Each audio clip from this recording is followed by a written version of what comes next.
Kayo at ang inyong pamilya ng makapangyarihan Diyos, Ama at Anak at Espiritu Santo. Amen. Sa ating pagdiriwang, bumayo kayo taglay ang kapayapaan at pag-ibig ni Kristo.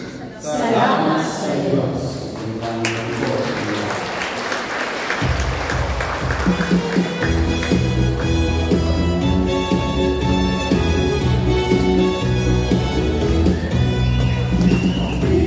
Lahat ay nagpupugay sa iyo, San Lorenzo Ruiz.